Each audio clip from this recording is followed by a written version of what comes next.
What has God revealed to me about himself while he's perfecting me? I would have to say hands down that he is long suffering. I have definitely given God a run for his money. But as he's perfected me and I've gone through all of the emotions with him, I've noticed that I know he's unchanging. And so I appreciate the fact that he still is standing on whatever it is that he wants from me, whatever it is that he desires. But even in standing and being firm on what it is that he's asking of me or wanting to produce in me, it reinforces his love for me. And so just as firm as he is with his stance, he's that firm with his love. And so the balance of that, the reminder of that, is overwhelming at times, if I'm honest, and it makes me want to obey.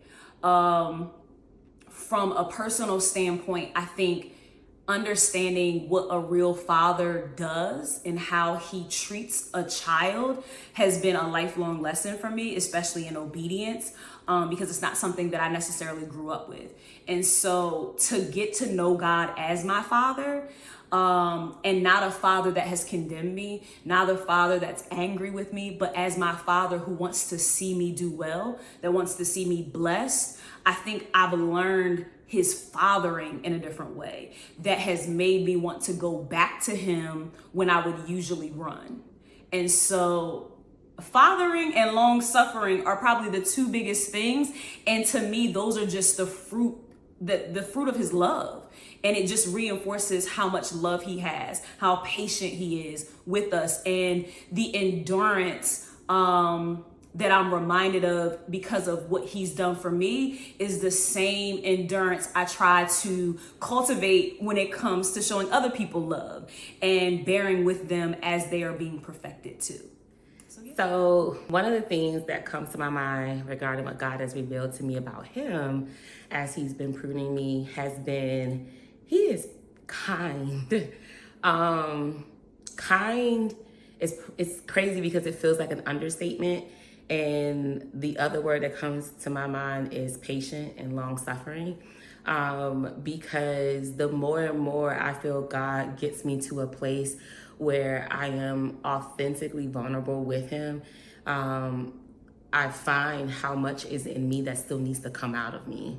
And I can honestly say I never feel like God rushes me, even when he's firm and direct with me. And it's like, you need to pick up the pace here or so forth. It's not, he's not rushing me past the point. He's creating in me a sensitivity to his timing, and a sensitivity to his will, and even raising the expectation that I have of myself so it comes in agreement with what he has in mind for me. And so ultimately, I didn't know that I had, this is interesting where I'm about to land in this thought, is he's a loving father. Like that, what I'm describing is a father who loves me, and loves me enough to not coddle me, but loves me enough to not overwhelm me. And so one of the scriptures talks about like how parents should not frustrate their children and bring them into anger. God never brings me into anger. And so I find that it's interesting that he knows how to apply the right amount of pressure to a situation to produce in me what he wants, but I never feel as if he's mishandled me. And so I get to see him be my father. And for anyone who knows my upbringing and my background and what that means for me, that is no small thing. And I'm grateful. So that's it. Okay, what keeps me motivated or uplifted in a time of pruning? I would have to say it's the fact that his word says that he who began a good work in me is faithful to perform it. And not just one time, but until Jesus comes back. And so I'm like, child, you was faithful. And so it's you that has to do this. I think in addition to that, the thing that has blessed me, and I mean all year, is that God has reminded me that he will be with me.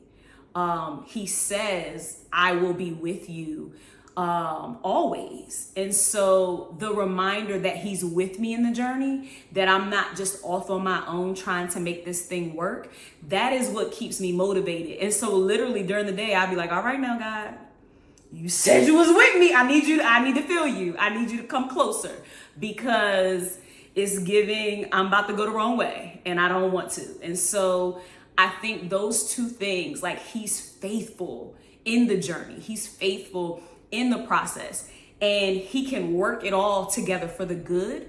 But he's not gonna leave me alone. And I think in the times, even when I feel alone, I'm reminded that I'm not alone. And even what gets me excited, even when I got tears in my eyes, is like, he's gone before me. He's prepared a place. Like, he's done things that I'm not even aware of. And if I just walk this thing out, if I just stay the course, I'm going to meet his provision face to face.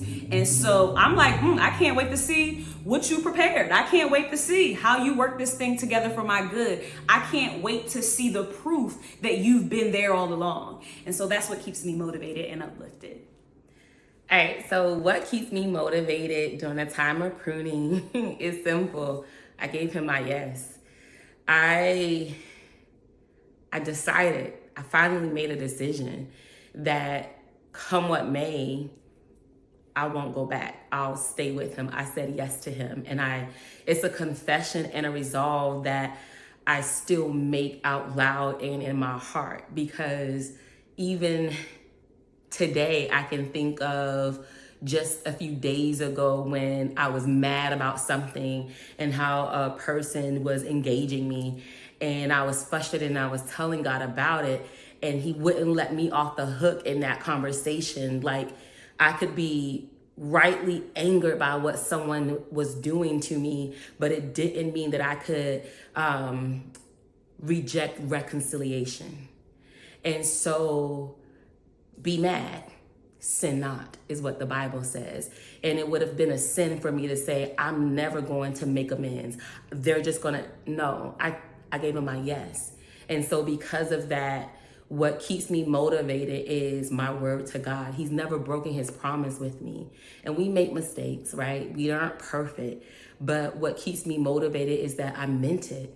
And my heart agreed to walk this thing out with him. And if he promised to not leave me in it, I promised I wouldn't walk away from him. And so no matter how hard it has gotten in some moments, no matter how I have felt a crushing and a pruning that doesn't always feel comfortable at every step, it's crazy because I'm literally thinking, like, literally a couple of days ago, I was just like, but okay, God, if you want me and so to be friends, I'm gonna be their friend because I told you yes. Like, that's how it comes out of me. It's a joy. And the crazy thing about it is I am aware, he's made me aware of how conscious it is. It's a choice. And so what keeps me motivated is that I get to decide.